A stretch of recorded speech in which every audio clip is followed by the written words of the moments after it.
hermanos, damos gracias al Señor por este momento, por este día. Que vengan y me quiten esto antes de que me saquen al aire.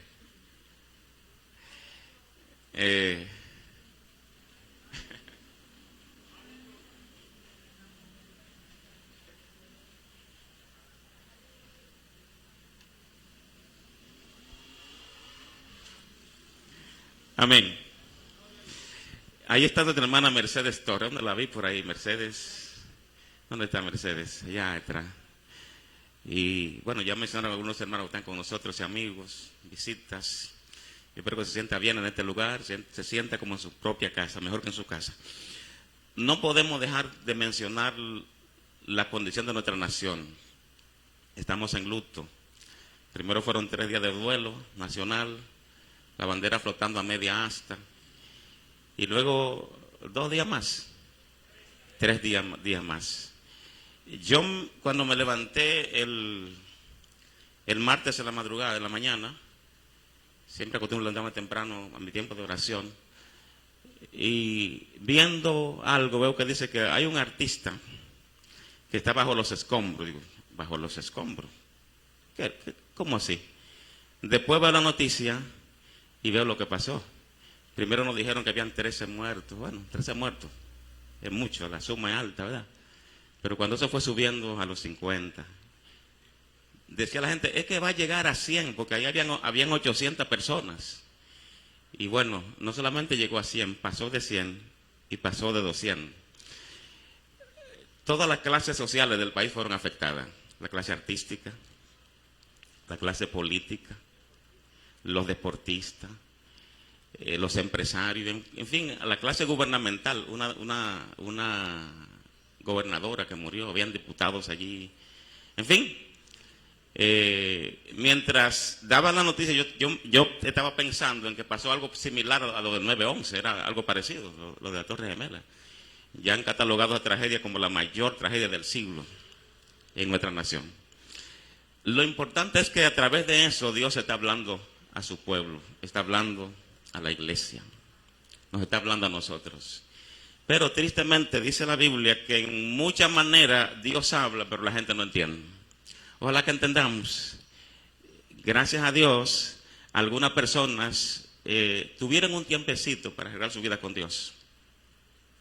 Debajo de los escombros. Ustedes han visto los videos que están saliendo, son cosas que realmente afectan a uno emocionalmente. Pero hay gente, dice el ministro de Salud, que hay gente que murió instantáneamente. Y era muy triste ver los carros, esos carros, ¿cómo se llama? De alta gama. Esos carros lujosos, de marca que yo no sé ni pronunciar, estaban ahí esperando por sus dueños. ¿Qué nos dice eso a nosotros en este tiempo? La vida puede irse en cualquier momento. Tenemos que estar preparados. Amén. Vamos al libro de Lucas, capítulo 14, versículo 26 al versículo 33. Libro de Lucas, capítulo 14. Me dan la señal allá atrás, ¿verdad? Lucas, capítulo 14, versículo 26. Quiero que usted lo lea, leamos esta porción de las Escrituras, porque es una porción de las Escrituras que es muy atinada para este tiempo. De manera tradicional estamos en un tiempo que el mundo llama Semana Santa, Días Santos, perdón. Pero para nosotros, los que tenemos a Cristo todos los días, dice el libro de Lucas, son días santos, días en los que hemos de andar en santidad y en justicia delante de Él. Lucas capítulo 14, versículo 26, ¿están conmigo? Leemos. Si alguno viene a mí y no aborrece a su padre y madre y mujer e hijos y hermanos y hermanas, y aún también su propia vida, no puede ser mi discípulo. Y el que no lleva su cruz y viene en pos de mí, no puede ser mi discípulo. Porque ¿quién de vosotros, queriendo edificar una torre, no se sienta primero y calcula los gastos a ver si tiene lo que necesita para acabarla. No sea que después que haya puesto el cimiento y no pueda acabarla, todos los que lo vean comiencen a hacer burla de él diciendo, este hombre comenzó a edificar y no pudo acabar. O que rey, al marchar a la guerra contra otro rey, no se sienta primero y considera si puede hacer frente con 10,000 al que viene contra él con 20,000. Y si no puede, cuando el otro está todavía lejos, le envía una embajada y le pide condiciones de paz. Así pues, cualquiera de vosotros que no renuncia a todo lo que posee, no puede ser mi discípulo. Padre, gracias por tu palabra en esta mañana. Quiero pedir que tú permitas que el Espíritu Santo se haga cargo total y completamente de cada vida en esta mañana. Yo solamente puedo ser un instrumento, un canal para traer tu palabra. Pero el único que tiene la capacidad, la potestad para hacer que esa palabra reviva en cada corazón, en cada mente, y que haga el efecto que tú quieres, eres tú. Hazte cargo, por favor. Hazte cargo en este momento. Y bendice tu palabra en cada corazón. Permite que ninguno salga de este lugar en la manera como entró. Que tu palabra, Señor, sea como esa espada que nos traspase, que nos confronte, que nos haga ver nuestra condición delante de ti. Y que nos haga clamar como clamó aquella multitud. Señores, ¿qué haremos? Señor, glorifícate. Señor, glorifícate en esta mañana. En el nombre de Jesús. Amén. Puede sentarse. Vamos a hablar bajo el título La medida de un discípulo. Usted sabe que está muy popularizado entre nosotros el término cristiano. Somos cristianos. Sin embargo, la palabra cristiano solamente aparece 3 veces en todas las escrituras. Y las personas que la pronuncian no son personas muy allegadas a las filas del Señor, solamente uno solo de ellos. Por ejemplo, la primera vez que aparece la palabra cristiano, aparece en el libro de Hechos, capítulo 26, Hechos 11, 26, donde dice, y a los discípulos se le llamó cristianos por primera vez en Antioquía. En segundo lugar, en Hechos capítulo 26, versículo 28, cuando el apóstol Pablo estaba siendo enjuiciado ante un rey llamado Agripas, dice la palabra que cuando Pablo estuvo disertando de esa experiencia que él estuvo, Agripas se sobresalta y dice, por poco me persuades a que yo sea un cristiano. Y usted sabe lo que Pablo dijo. Y más adelante el apóstol Pedro, en 1 Pedro capítulo 4, versículo 16, cuando Pedro está hablando de que ninguna persona debe sufrir, ningún creyente debe sufrir por cosa mala, en el versículo 16 de 1 Pedro capítulo 4, Pedro dice, pero si alguno padece como cristiano, no se avergüence, sino glorifique a Dios por ello. ¿Verdad que parece un poquito extraño que en todas las escrituras solamente aparezca el nombre cristiano o la palabra cristiano en 3 ocasiones? Sin embargo, hay otra palabra que era por el nombre que se conocía a los creyentes en aquel entonces, que era la palabra discípulo. Y esa palabra discípulo aparece más de 260 veces en la Biblia, principalmente en el Nuevo Testamento. Yo no sé cuál fue la última vez que usted oyó a una persona que dijo, mira, yo soy un discípulo de Cristo. ¿Cuándo fue la última vez que usted escuchó a una gente decir así? Soy un discípulo de Cristo. Pero usted escucha continuamente a la gente decir, yo soy cristiano. Ahora, hay una sola manera de que el apellido cristiano nos quede bien a nosotros. Y es cuando primero somos discípulos. Miren, la primera vez que el término cristiano se utilizó, se le dijo a los discípulos. ¿Y por qué? Ellos estaban demostrando con su estilo de vida que ellos habían asimilado bien el nombre de Cristo, eran buenos discípulos. Ahora, ¿qué significa la palabra discípulo? Significa aprendiz, significa estudiante. Entonces, usted y yo somos aprendices de Cristo. Y cuando hablamos de aprendiz, siempre se nos va a la mente a algunos talleres, un taller de banistería, un taller de sastrería, un taller de mecánica. ¿Cómo es que se comporta ese aprendiz cuando llega el primer día a este taller? No tiene muchas habilidades. Si es un taller de costura, no sabían usar los hilos. Yo recuerdo personas que se han cometido, que se han accidentado, que no saben bien usar las herramientas. Pero luego de un tiempecito, esa persona se vuelve diestro en ese oficio. Ayer precisamente alguien fue a mi casa, es un técnico, y yo le preguntaba por uno de sus ayudantes. Le decía, no, ese ayudante mío ya me superó, ya se puso hasta un taller y está mejor que yo. Y yo estoy contento por eso. Y yo diría, ¿con cuánta frecuencia se aplica esto a la vida cristiana? ¿Con cuánta frecuencia vemos nosotros que mientras más tiempo estamos en el evangelio, más reflejamos a Cristo? Si yo digo que soy discípulo de Cristo, estoy diciendo que yo estoy creciendo en semejanza a Él. Y eso implica que un discípulo de Cristo es un seguidor de Jesús que busca aprender de Él y ser como Él. Yo no sé cuántos en estos tiempos tienen ese interés, tienen esa motivación, tienen ese deseo de ser más como Cristo.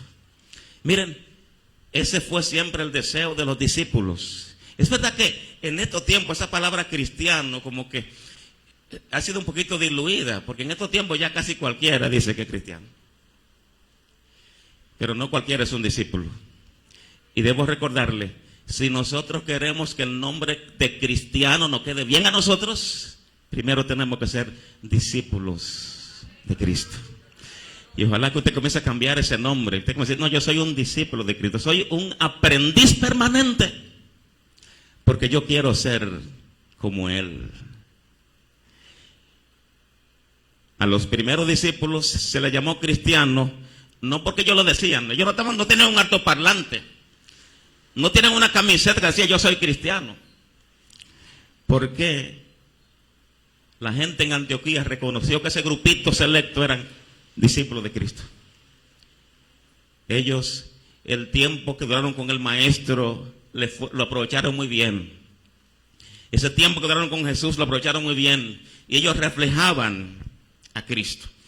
Ahora, lo que Cristo quiere de nosotros es que nosotros continuamente nos interesemos en ser discípulos de Él. Y cuando decimos que usted es un discípulo, eso implica muchas cosas. ¿Qué significa eso? Primero significa que usted es una persona que ama a Cristo sobre todas las cosas. Parece bonito, ¿verdad? Pero Cristo mismo es el que está poniendo las condiciones. Noten que Cristo está diciendo, si alguno quiere venir en pos de mí, tiene que hacer algunas cosas. Él no está aligerando las cosas. No, Él no le está aligerando. Él está poniendo las condiciones. Y en el versículo 26 dice, si alguno viene a mí y no aborrece a su padre, ¿y a quién más? Y madre, y mujer, e hijos, y hermanos, y hermanas, y aún también su propia vida. Oiga lo que dice Jesús, no puede ser mi discípulo. Y oiga bien, diríamos, pero Señor, tú le estás poniendo muy dura, porque está hablando de las relaciones más significativas. Una madre, un padre, un hermano. Y hay mucha gente que ha interpretado mal este texto. Jesús no nos está mandando a aborrecer a nuestros padres, no. Hay mandamientos que dicen que el hijo tiene que honrar a su padre y a su madre. Hay un mandamiento que dice que el esposo tiene que amar a su esposa. Y que diremos, es más, la Biblia manda que nosotros amemos hasta nuestros enemigos. Lo que pasa es que acá cuando él dice, si alguno viene a mí y no aborrece, ese sí no aborrece, es una manera, es una forma literaria de decir, si alguno viene a mí y no me ama a mí más que a su padre, ese aborrece tiene que ver, significa amar menos. Ahora sí lo entendemos.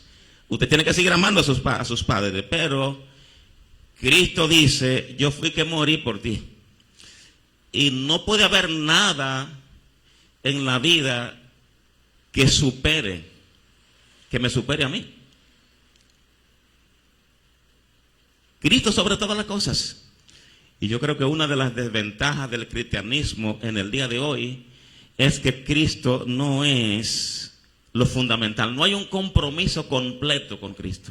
Hay un compromiso quizás por cierta conveniencia. Voy a la iglesia, pero si no llueve, hago esto, si pasa esto, pero no.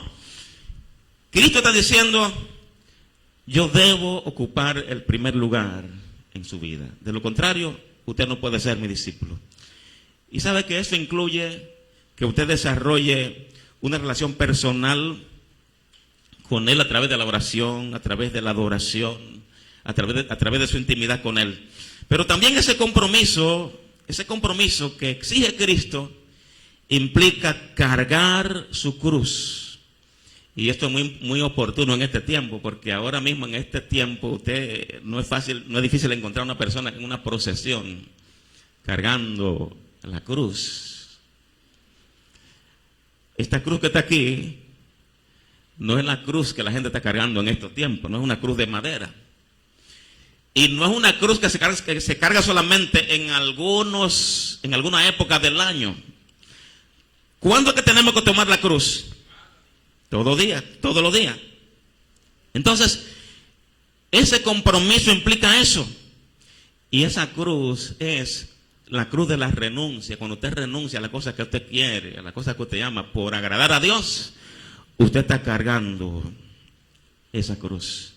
Cuando usted renuncia a su propia voluntad para usted hacer la voluntad de Dios, usted está cargando esa cruz. Y dice el versículo 27, y el que no lleva su cruz y viene en pos de mí, no puede ser mi discípulo. Mis hermanos, tomar la cruz de Cristo cada día significa estar dispuesto a entregar todo de mí mismo para servir a Dios. Todo. No es que yo voy a servir a Dios cuando yo me sienta cómodo o cuando eso me favorezca. Tomar la cruz implica que usted va a obedecer al Señor cueste lo que cueste. Usted va a sacrificar sus propios deseos, sus propios sueños con el fin de seguir a Jesús. Pero también tomar la cruz es seguir a Cristo imitándolo. ¿Por qué se le llamó a los discípulos en Antioquía cristianos?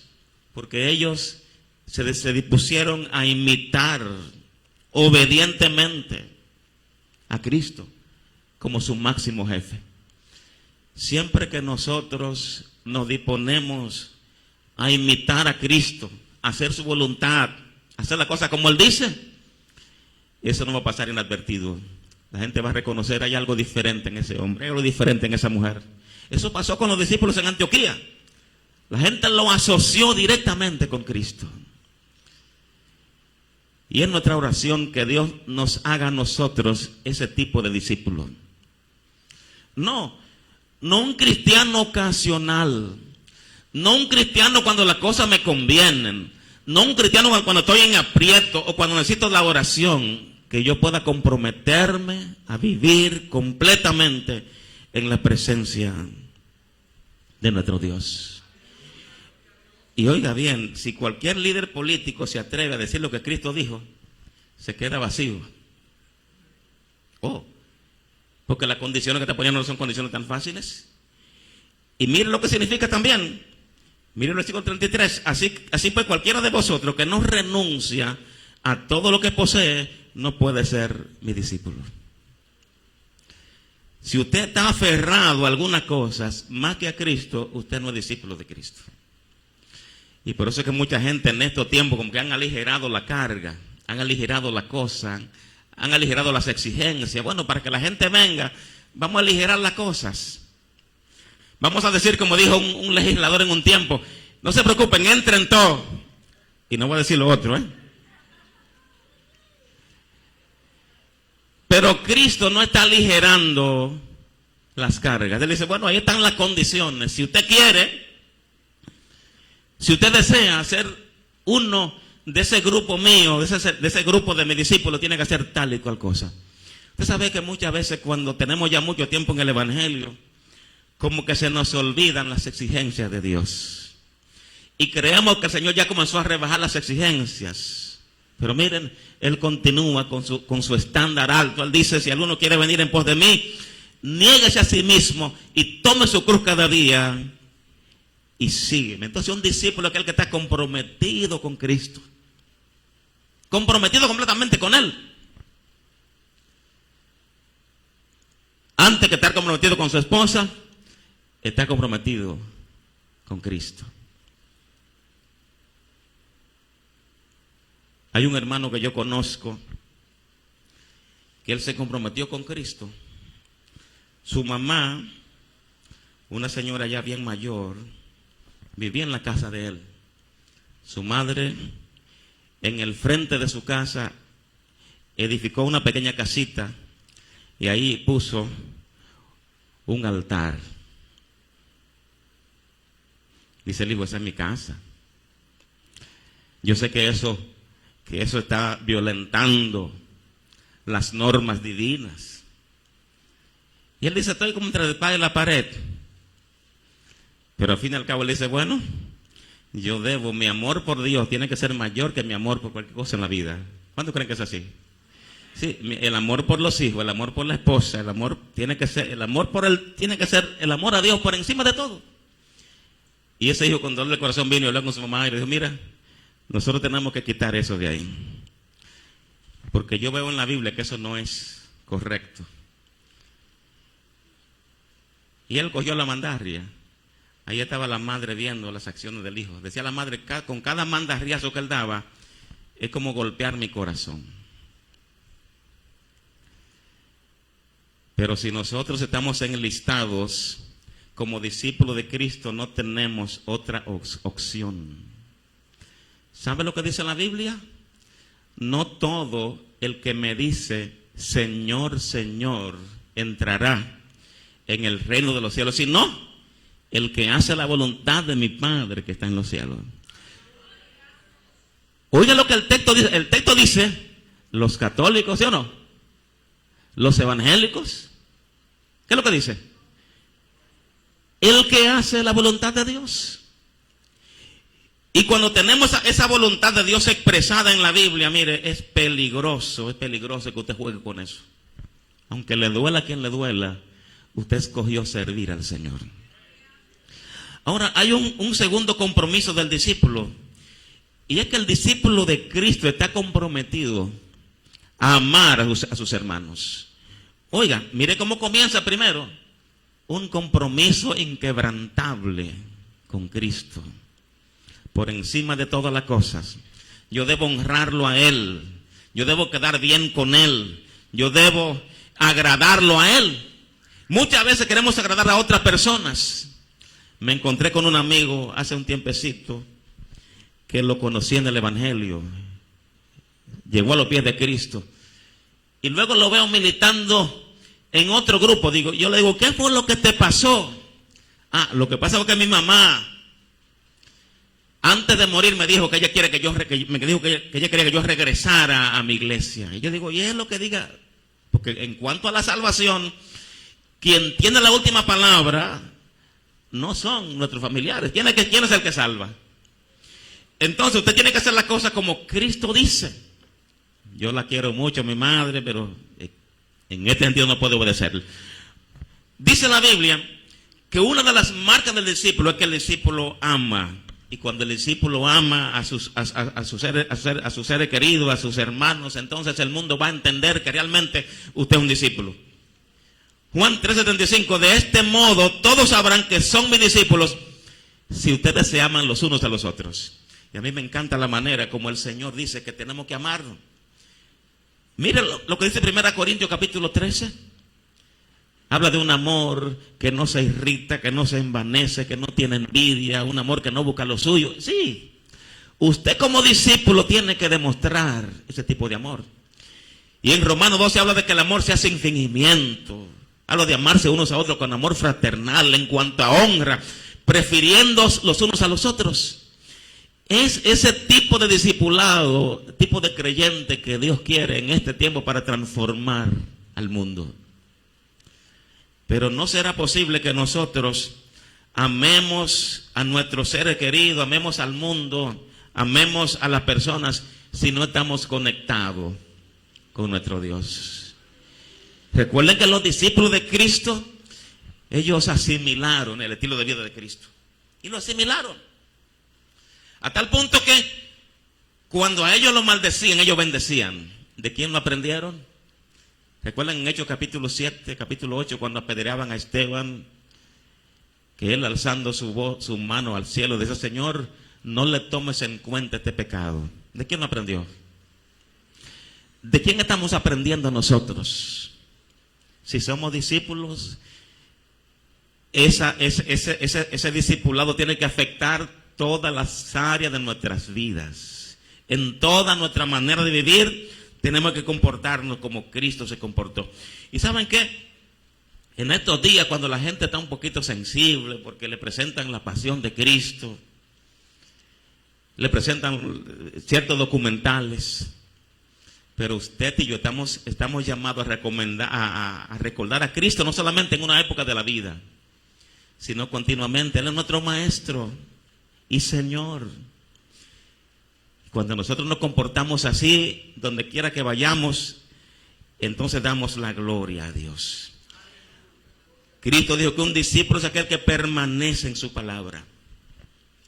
¿Con qué frecuencia nosotros permanecemos en la palabra de Dios? ¿Con qué frecuencia la gente nos escucha a nosotros actuando de acuerdo a la palabra de Dios? ¿Sabe lo que dijo Cristo? Si se mantienen fieles a mis enseñanzas, serán realmente mis discípulos. Juan 8:31. Permanecer en su palabra es como quedarse ahí, no continuamente, depender de esa palabra. Y otra cosa, no solamente oír la palabra, sino también obedecer esa palabra. Poner en práctica la palabra de Dios. Obedecer lo que Dios dice. A nadie le cuadra el nombre de discípulo si éste no está haciendo lo que dice el Maestro. Ojalá que por la gracia de Dios, mientras más tiempo pasemos en el Señor, mientras más días pasemos en la iglesia, más y más nos parezcamos a Cristo. Y ojalá que Dios produzca en nosotros ese interés, ese deseo de ser cada día más como Cristo. ¿Es usted un discípulo de Cristo? Ojalá que usted pueda partir de decir: yo soy un discípulo de Cristo. Pero tenga mucho cuidado con eso, porque hay muchas personas que se autoproclaman así discípulos, pero cuando usted lo ve actuar a ellos, usted no ve a Jesús por ningún lado. Si fueran a Antioquía, no lo reconocieran como reconocieron a los discípulos. Hermanos, los discípulos de Cristo no pueden esconderse. Pedro quiso esconderse en una ocasión, que es el momento difícil de cuando agarraron a Jesús preso, cuando estaba arrestado. Pedro quiso esconderse, pero no, estaba marcado por Cristo. Dijo a la criada: no, tú te pareces a él. Es que tu forma de ser te descubre. Y no podía esconderse, porque él estuvo con Cristo por 3 años y la persona de Cristo marcó su vida. ¿Qué tiempo tiene usted con Cristo? ¿Con qué frecuencia la gente lo distingue? Hay algo raro en ti, hay algo en ti que me gusta. Hay algo que tú tienes que yo quiero. Es imposible estar en contacto con Cristo y que no influenciemos a otros. Dice Cristo que somos la sal de este mundo. La sal no es una vertida, somos la luz de este mundo. Ahora, un discípulo comprometido con Cristo, un discípulo comprometido así, a tal punto que no le tenga, que no escatime su propia vida por Cristo, es un discípulo que da fruto. ¿Usted es un discípulo? No hay discípulos sin fruto. Estamos en una época de mucha esterilidad. Estamos en una época donde no se puede ver con tanta frecuencia el fruto de Dios en las vidas.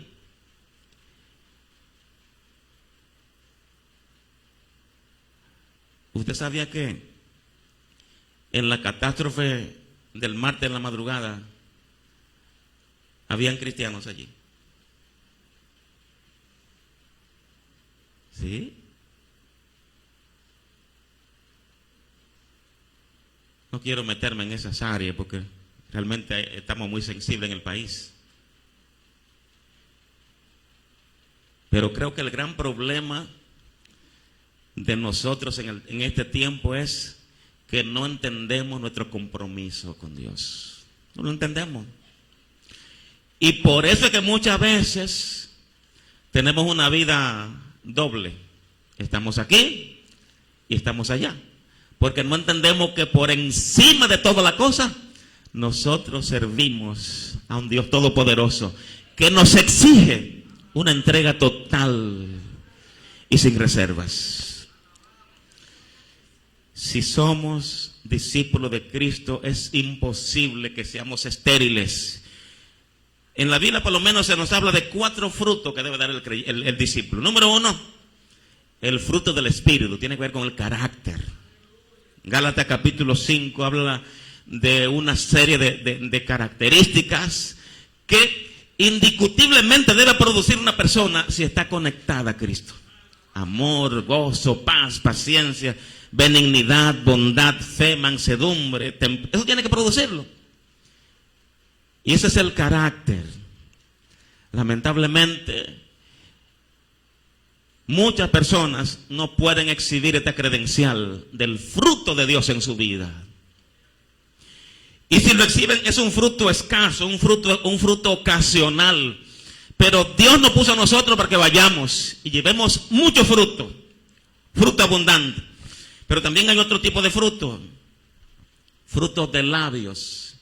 Tiene que ver con nuestra conversación, dice el libro de Hebreos. Así que ofrezcamos siempre a Dios, por medio de Él, sacrificio de alabanza. Es decir, escucha lo que dice, es decir, fruto de labios que confiesen su nombre. ¿Cómo anda nuestra conversación? ¿Estamos glorificando a Dios con lo que decimos? ¿Glorificamos a Dios con lo que decimos nosotros? ¿Con qué frecuencia usamos nuestros labios para honrar el nombre de Dios? Dice el libro de Hebreos, frutos de labios que honren su nombre. Pero hay otro tipo de fruto, y son las buenas obras en nuestra conducta, nuestro comportamiento. Sí, cuando ese discípulo está en un lugar, se conoce por su conducta, se conoce por su comportamiento.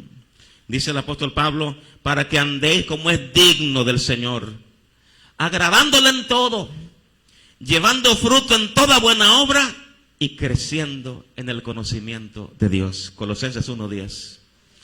Si eres un discípulo de Cristo, eso debe reflejarse en nuestras vidas, creciendo siempre en toda buena obra. Pero también en cuarto lugar hay un fruto de vidas, gente convertida. Un discípulo tiene la habilidad de conducir a otros a Cristo. ¿Está usted conduciendo a otros a Cristo en este tiempo? En este tiempo de tanta calamidad, de tanto ayes, de tantos problemas. ¿Está conduciendo a otros a Cristo? Jesús dijo en Juan 4:36, y el que ciega recibe salario y recoge fruto para vida eterna, para que el que siembra goce juntamente con el que ciega. Si nosotros no estamos conduciendo a otros a Cristo, entonces nuestro discipulado es cuestionado. Es cuestionable. El discípulo conduce a otro. El discípulo no se queda callado. El discípulo habla con su boca, pero habla con su vida. Y cuando los demás ven ese estilo de vida, quieren seguir a ese discípulo.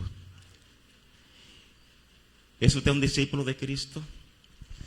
¿Está comprometido 100% con Él? ¿Es Cristo su prioridad en estos tiempos? ¿O hay otra cosa que está ocupando en su vida en lugar de Cristo? Si es así, entonces usted no califica para ser un discípulo de Cristo. Yo quiero concluir en esta mañana, porque usted no puede irse como usted llegó, no puede escuchar la palabra y bueno, eso es verdad. No, usted tiene que hacer algo. Y yo quiero que usted tome nota en esta mañana. Lo primero, reflexionemos. ¿Qué es lo que está empañando mi crecimiento como discípulo? ¿Por qué no se ve tanto en mi vida la imagen de Cristo? ¿Por qué no me están distinguiendo la gente como un discípulo de Cristo? Entonces tengo que hacerle una pregunta. Primero, ¿qué necesita usted renovar en su vida? Recuerde que renovar es hacer la cosa como estaban al principio. ¿Usted recuerda cuando el Señor habló a una iglesia en el libro de Apocalipsis que le dijo: tengo contra ti una cosa, has dejado tu primer amor? Por lo tanto, tiene que renovar eso. ¿Qué cosa hay que renovar en su vida cristiana? ¿Qué cosa hay que renovar en su vida? Aquella cosa que está impidiendo que usted brille con el brillo del cielo, con el brillo de Cristo. ¿Qué cosa? Recuerde que somos discípulos de Cristo y lo estamos mirando a Él. Lo estamos mirando a Él. Pablo se quejaba de los corintios: ustedes no han aprendido así a Cristo. ¿Qué cosa hay que renovar en su vida? Quizás sea su búsqueda del Señor, quizás sea la oración. Hay que renovarlo. Su testimonio ante el mundo, ante un familiar, hay que renovarlo. Pero en segundo lugar, ¿qué tiene que reforzar en su vida? ¿Qué tiene que reforzar? Reforzar es como fomentar más. En la semana pasada hablamos sobre la llenura del Espíritu Santo. Y quizá usted se ha conformado con una vida cristiana que no trasciende. Y hoy el Señor le dice: ¿qué tiene que reforzar? ¿Qué tiene que reforzar en tu vida? Muchas veces nosotros oramos, y cuando oramos somos tan piadosos y se nos ve como tan espirituales. Señor, por favor, guíame. Eso está bien, esa oración: Señor, que me guíe. Está bien siempre y cuando usted sale por ahí y te va pensando en la guianza del Señor. Señor, si hay alguna cosa en mi vida que a ti no te agrada, quítalo, por favor. Sí, eso está bien, pero usted sabe que hay cosas que quitar en su vida. Mis hermanos, el ardiente deseo de Cristo con su iglesia es que nosotros que Él sea bien representado por nosotros. Y si va a ser así, entonces, ¿qué tiene que renovar? Escríbalo. ¿Qué tiene que renovar? ¿Qué tiene que reforzar? Bueno, es verdad que yo leo la Biblia, pero la leo como muy aéreamente. Déjame reforzar esa área. Tomar un tiempo, agendar ese tiempo para estar con el Señor. Y otra pregunta importante: ¿qué usted tiene que retirar de su vida? ¿Qué tiene que retirar de su vida? ¿Qué cosa hay en su vida que está empañando la imagen de Cristo en su vida? Y sabe que muchas veces nosotros sabemos que hay alguna cosa en nosotros que no agrada a Dios, y nos conformamos con esa cosa. Mis hermanos, no tengamos consideración a nada en nuestra vida que usted sabe que desagrada a Dios. Aunque se sienta bien haciéndolo, aunque usted se sienta cómodo, si usted sabe que eso no agrada a Dios, elimínelo. Porque eso está impidiendo que Cristo brille en su ser. El discipulado es un proceso que lleva toda la vida. El jueves pasado el hermano José Martínez presentó un grupo de 10 que ya finalizaron sus clases bíblicas. Finalizaron el proceso. Finalizaron un proceso de clase bíblica. Pero el discipulado es para toda la vida. Todos los días tenemos que aprender más y más de Él. Todos los días. Juan decía, conviene que yo mengüe y que Cristo crezca. Ojalá que en esta mañana usted salga de aquí con esa santa devoción, con ese santo deseo de usted ser más y más como Cristo. No importa que a veces retrocede, que a veces avanza, pero prosigo. Como dice el apóstol Pablo, yo no pretendo haberlo ya alcanzado, pero una cosa hago, olvidando ciertamente lo que queda atrás y extendiéndome lo que está delante, yo prosigo, porque la meta es ser como Él, ser como Jesús, llegar a ser como Jesús. Alguien ha dicho de una manera comparativa, él decía, y con esto ya termino, de verdad que termino, él decía, cuando lleguemos al cielo, una manera de decirlo, habrá una fila bien larga, una fila larga, una gran fila, una inmensa fila. Y hay una sola condición para entrar por la puerta y entrar al cielo. Dice el hermano así. ¿Y sabe cuál es la condición? ¿Cuál va a ser la exigencia para entrar? Que la persona que esté ahí se parezca a Cristo. Que se parezca a Cristo. Que se parezca a Cristo. Por lo tanto, mi hermano, en esta hora yo quisiera exhortarle a que usted emplee el mayor tiempo posible. Es más, vamos a comprometernos a emplear lo que nos resta de vida. Usted no sabe qué tiempo nos queda de vida.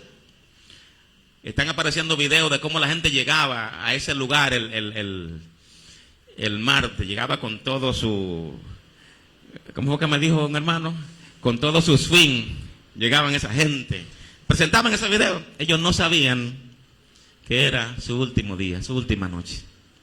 Así que hagamos el compromiso en esta mañana de comprometernos, valga la redundancia, a vivir todo nuestro día intentando, entrenándonos para ser más como Cristo. Cuando alguien me responde mal por ahí en el tránsito, yo quiero responderle como soy yo. No, espérate, como Cristo. Cuando tiene una dificultad, ¿qué haría Cristo? Eso es ser un discípulo, aprender a ser como Él. Y yo tengo 2 llamados en esta mañana. Si usted, como discípulo, sabe que tiene cosas que reforzar, que tiene cosas que renovar, que tiene cosas que retirar de su vida, para así darle más cabida a Cristo en su vida, no se detenga, no pierda, mire, no escative ningún esfuerzo, ningún sacrificio. Haga lo que tenga que hacer para que Cristo brille en su vida. Que nada empañe a Cristo en su vida. En segundo lugar, si usted está aquí en esta mañana y usted no ha entregado su vida a Cristo, no ha iniciado ese proceso de ser un discípulo de Cristo, esta mañana puede ser la mañana especial para usted iniciar una vida nueva en Cristo Jesús. Cristo dijo, si alguno quiere venir en pos de mí. Y ojalá que en esta mañana hayan personas que estén dispuestas a venir en pos de Cristo. Ahí es que la vida vale la pena, cuando estamos en Él. ¿Usted desearía en esta mañana dar una vuelta, dar un giro a su vida y decir, yo quiero ser ese discípulo? Y si usted vivió una vida acomodada en el cristianismo, avance a ser de cristiano a discípulo. Para que el nombre de cristiano nos quede bien a nosotros, primero tenemos que ser discípulos. Cuando no somos discípulos y decimos que somos cristianos, la gente nos ve como medio vacío, medio hueco. Pero cuando es un discípulo de Cristo, usted no tendrá que decir que usted es cristiano. La gente va a decir que usted es cristiano. Y queremos levantar en este tiempo un pueblo de discípulos, de gente que refleja a Cristo en toda su manera de vivir. Póngase de pies y vamos a orar. Y dígale: Señor, yo quiero que tú me des la capacidad, que me des la habilidad. Yo quiero que tú me des la visión y la percepción de las cosas que tengo que reforzar en mi vida, de las cosas que tengo que renovar en mi vida, de las cosas que tengo que eliminar de mi vida. Dígaselo al Señor en esta mañana: yo quiero, con el auxilio del Espíritu Santo, ser un discípulo tuyo, que pueda ser reconocido por los atributos de todo un creyente verdadero. Señor, bendice tu pueblo, bendice tu iglesia. Permite que en esta mañana podamos ir a este lugar, oh Dios, confrontado por tu palabra. Confrontado por tu palabra. Que podamos, Señor, zapatearnos y decirle a Dios a toda ligereza, decirle a Dios a toda falta de compromiso y comprometernos completamente contigo. Bendice tu iglesia en esta mañana.